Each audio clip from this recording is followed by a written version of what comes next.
Okay, let's go.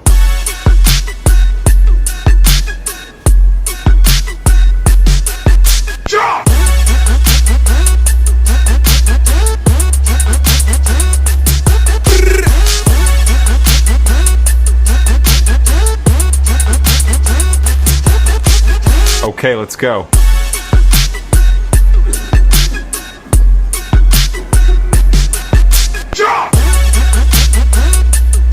Tantangan bagi dunia usaha di Singapura. Sektor makanan dan minuman mencatat angka penutupan usaha yang tinggi, lebih dari 2.400 restoran dan kafe sudah tutup hanya dalam 10 bulan pertama 2025, dengan sebagian besar usaha yang tidak pernah mencatat untung sejak dibuka. Rata-rata sekitar 300 outlet F dan B gulung tikar setiap bulan, meningkat dari tahun-tahun sebelumnya karena biaya operasional yang tinggi, harga sewa yang melonjak, dan konsumen yang lebih berhati-hati dalam mengeluarkan uang.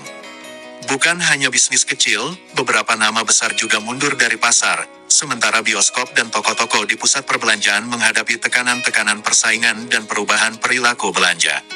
Tingginya biaya hidup di Singapura mempengaruhi harga sewa dan juga harga kebutuhan pokok di sana. Bahkan untuk menyiasati hal tersebut, muncul tren baru di kalangan warga Singapura yakni lebih senang berbelanja ke Batam hanya untuk berbelanja kebutuhan sehari-hari. Singapura sudah bangkrut, miskin. 30.000 pekerja sudah di PHK, hampir 2.000-3.000 kuliner, toko-toko tutup. Yo minasan konnichiwa, apa kabar semua? Assalamualaikum warahmatullahi wabarakatuh. Tidak lupa pula kita ucapkan salam ye what's up sonsang untuk pacik-macik Malaysia.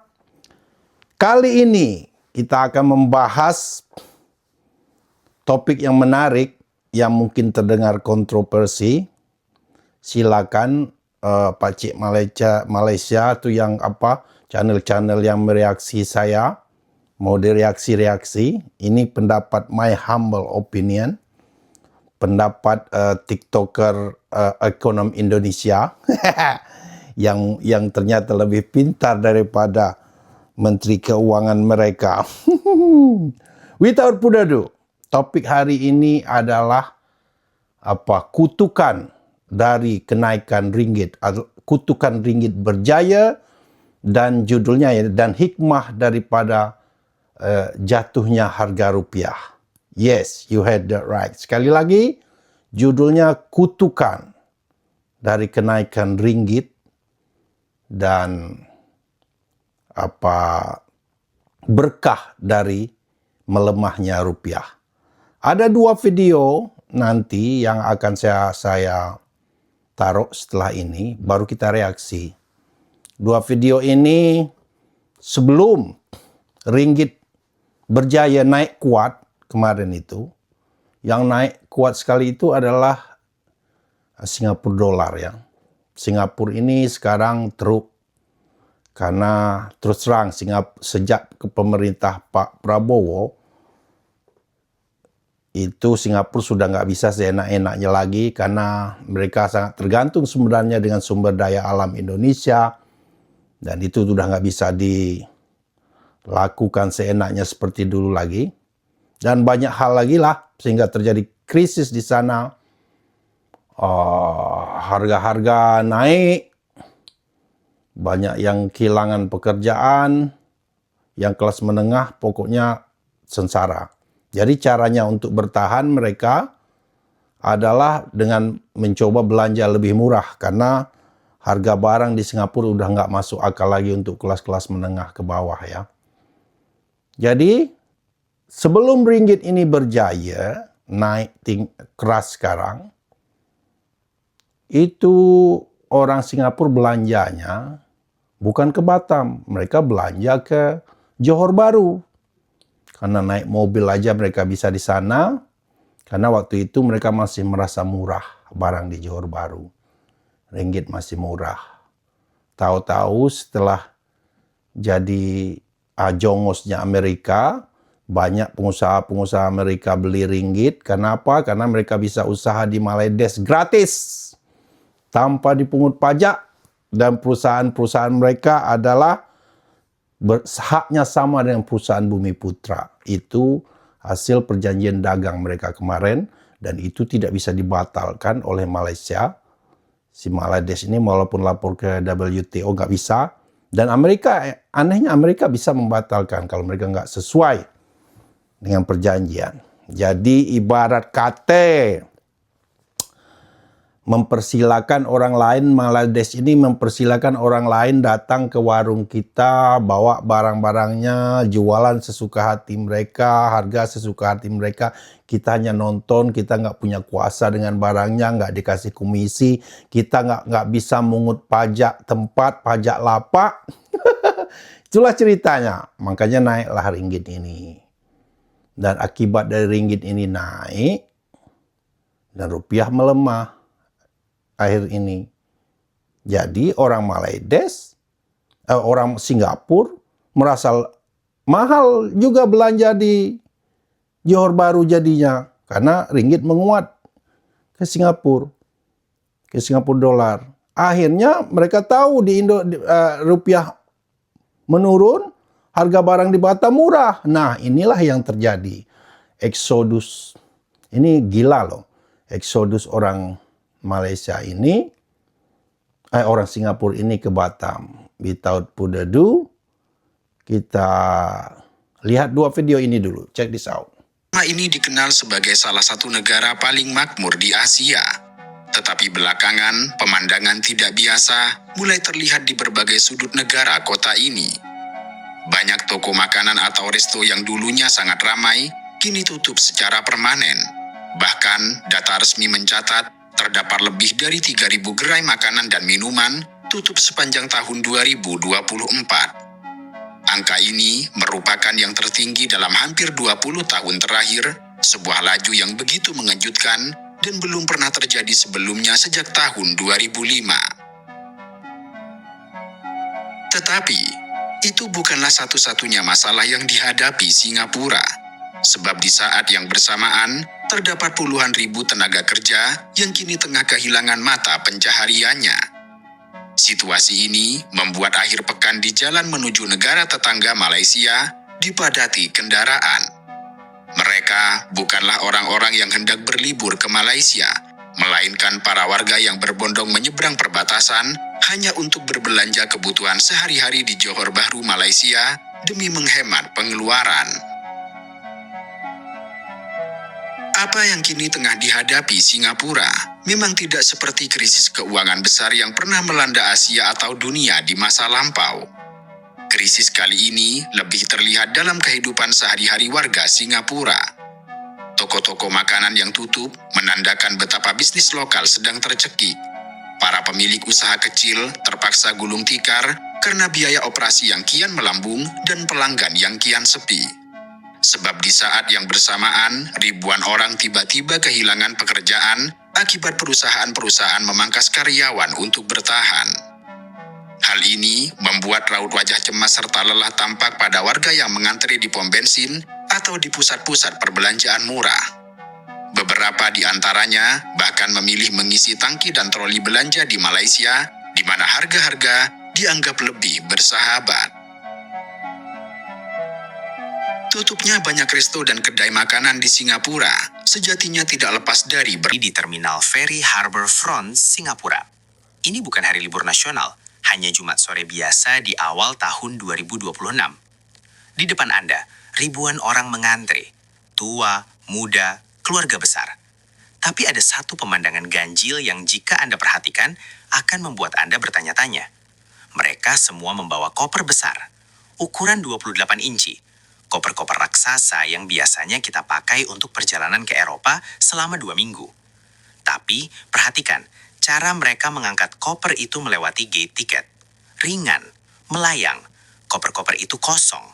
Selamat datang di fenomena ekonomi paling unik di Asia Tenggara saat ini, wisata koper kosong.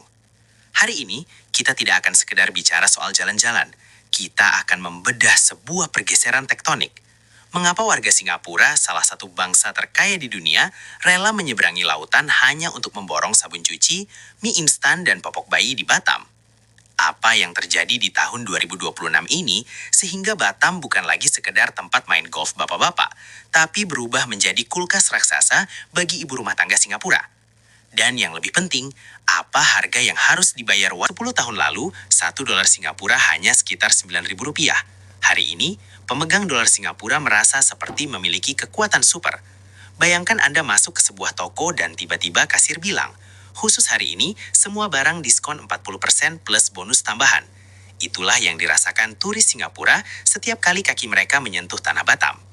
Ini bukan lagi soal selisih harga receh, ini adalah arbitrase kehidupan.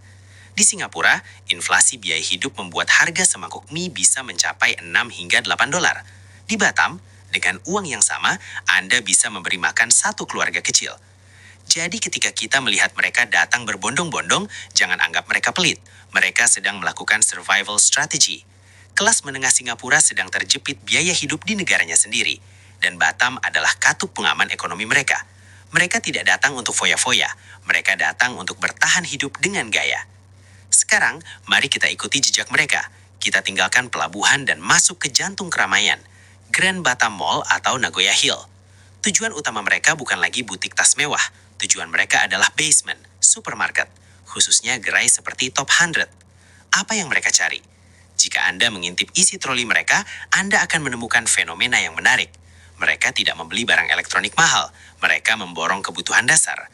Minyak goreng, pewangi pakaian, obat-obatan bebas, dan tentu saja snack dan mie instan. Kenapa? Karena di Singapura harga barang-barang ini sudah tidak masuk akal bagi sebagian orang. Di Batam, mereka bisa membeli stok untuk 1 bulan dengan harga seperempatnya. Tapi ada satu hal baru di tahun 2026 ini. Mereka semakin pintar. Mereka tidak lagi membawa uang tunai dalam jumlah kecil. Mereka datang terorganisir. Ada yang membuka jasa titip atau...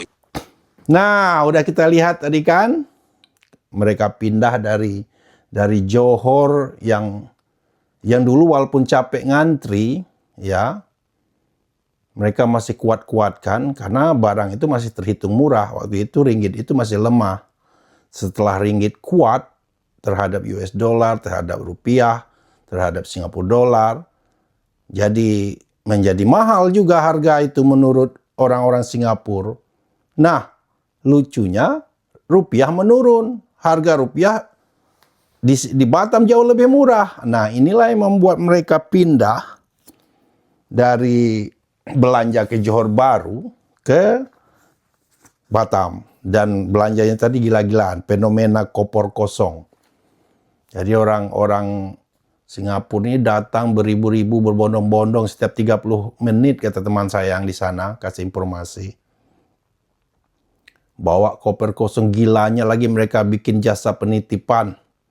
Jadi kalau saya pergi belanja ke sana, tetangga-tetangga saya ini nitip bayar dengan saya. Gila kan? Nanti tas-tas kosong besar itu nanti pulang meledak, hampir penuh meledak. Dan ini mengingatkan saya tahun 2000 waktu saya di Batam, di Bintan. Bagaimana di saat saya masuk Singapura, kadang perusahaan saya kirim saya ke Singapura ngambil onder deal. Board, kadang kita beli, saya kerja sebagai pelatih water sport, kita beli peralatan water sport seperti sailing ambilnya di Singapura. Itu lihat sekali mata orang Singapura melihat kita dengan sudut mata yang meremehkan. Samalah dengan Malaides. Nah, sekarang bisa kita balas tuh imigrasi Batam. Bisa dengan cukup mata curiga, cek semua barang mereka. Persis karma Israel. Bisa kita lakukan yang sama. Nah, fenomena ini yang akan saya bahas. Kenapa? Karena mereka pindah ke Singapura, ke Batam, orang Singapura ini. Karena barang di ringgit melemah, jadinya barang di Batam ini jadi murah sekali buat mereka. Sementara dolar menguat kan, Singapura dolar sampai 13.100 katanya sekarang. Dan hebatnya di Batam itu kalau belanja dari dulu itu nggak perlu tukar-tukar ke rupiah lagi. Langsung dengan Singapura dolar itu bisa belanja, nggak perlu ke money chain. Saya nggak tahu saya sekarang, dulu begitu. Nah, kutukan dari ringgit ini ya. Ringgit ini yang akan saya bahas dulu. Ringgit inilah. Judulnya kan kutukan dari ringgit. Kutukannya apa? Banyak sekali orang Malaides ini ya. Ini menurut data Jabatan Perangkat Malaysia, DOSM. yang baru 2026 ini ada 1,18 juta orang Malaysia nih kerja di Singapura. Kebanyakan kerja rendahan, kerja kasar. Dan mereka lah yang terdampak pertama dari penutupan bisnis-bisnis kecil tadi. Ya. Ini yang sadisnya. Mereka banyak kehilangan pekerjaan. Yang gawatnya, kalau mereka dulunya tadi bisa menetap di Singapura, bisa bertahan dengan gaji mereka, sekarang udah nggak bisa lagi. Karena biaya hidup udah tinggi di Singapura, sewa udah tinggi, semua tinggi. Apalagi yang hilang pekerjaan, jobless. Itu terpaksa pulang ke Malaysia. Iya, kalau di Malaysia ada rumah mereka. Kalau enggak, udah kerjaan nggak ada, pengangguran, pulang kampung sadisnya lagi apa? Barang juga mahal karena ringgit berjaya.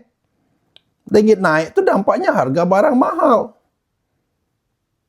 Jadi kalau banyak orang Malaysia yang ringgit berjaya, kita bisa belanja. Ada kemarin saya lihat tuh dengan pongahnya ngomong, saya mau liburan ke Jepang. Masalahnya, kamu punya uang nggak?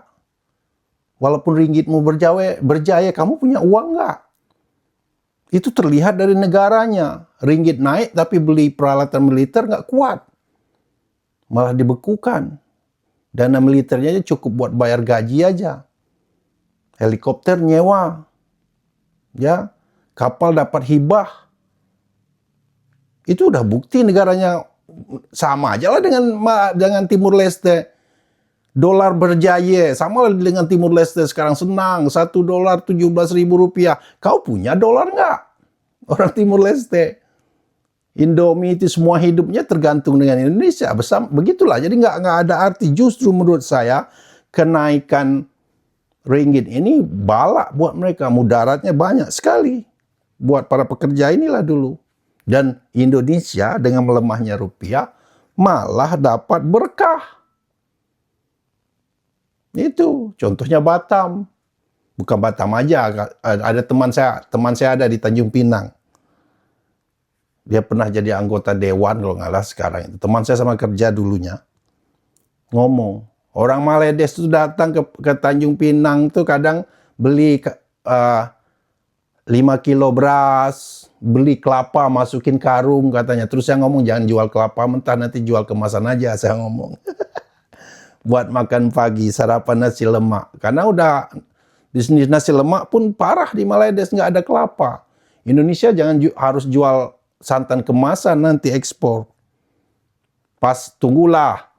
ringgit itu 10.000, baru kita ekspor. 1 kilo beras jadi 10 ringgit. Kalau 10.000, 1 ringgit 10.000 kan jadi 100.000 sekilo. Lumayan kan, kaya raya petani beras kita. Baru kita ekspor ke mereka. Ini mudaratnya, yang ini aja, yang gampang, yang istilahnya nggak perlu orang pintar ngerti. Nggak pakai bahasa ekonomi sulit lah.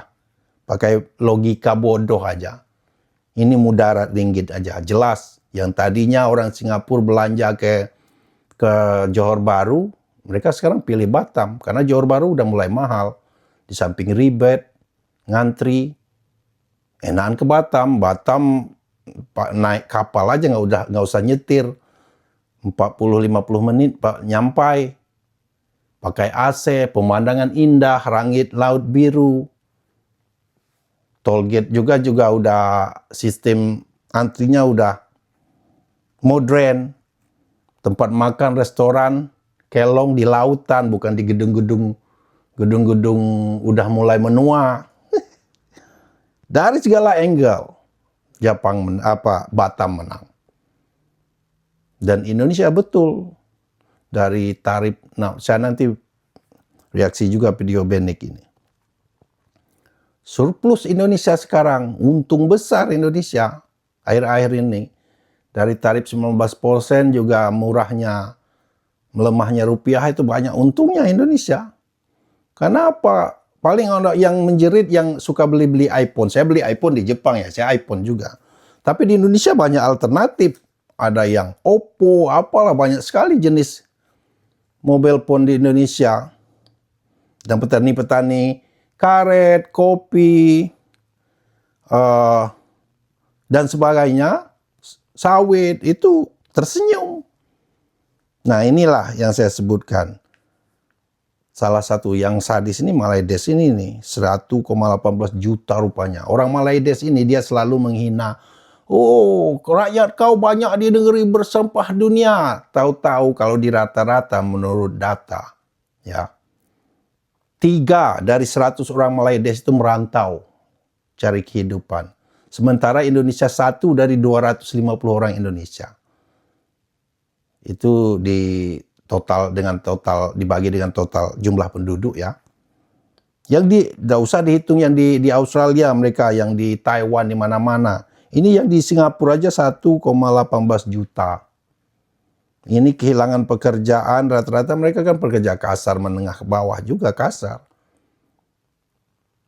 Pulang kampung lu nggak ada rumah, kalau harus nyewa apartemen kan parah. Kerjaan nggak ada, barang-barang mahal, kacau.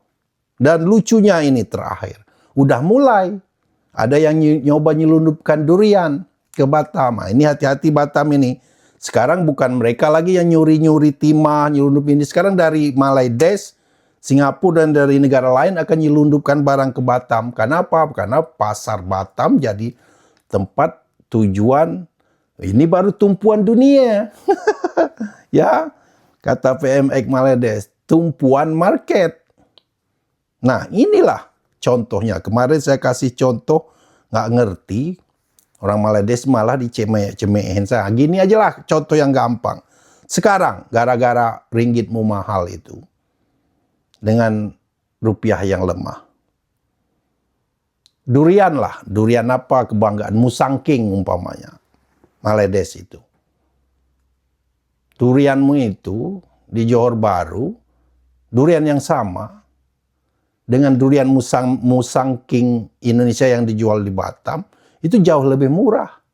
Duriannya sama, size-nya sama, rasanya sama, besarnya sama, dan orang Singapura sebagai market, Pak tukang beli, dia akan pilih durian Indonesia yang jauh lebih murah di Batam daripada ke Johor Bahru, karena ringgit kalian berjaya ya nilainya kalau ditukar dengan Singapura dolar ya lebih mahal jadinya.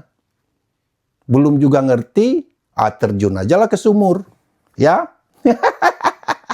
Pakcik-makcik adalah himbauan. Oh, orang Malaysia, jangan kita pergi ke Indonesia melancong, pergilah ke negara lain. Masalahnya kau punya ringgit tak? Nah, mana ada. Kalau nggak kuat melancong, sudah kau pergi aja ke Empang atau ke sungai dekat-dekat rumahmu. Mancing aja di sana sambil berhayal. Singapura dia punya duit. Makanya dia ke Batam. Kau mau ke Batam pun ada nggak duitmu? Ini masalahnya sekarang, walaupun ringgit berjaya. Itu saja dulu video kali ini. Sampai jumpa ke video berikutnya. Oke, lihat video penutupan.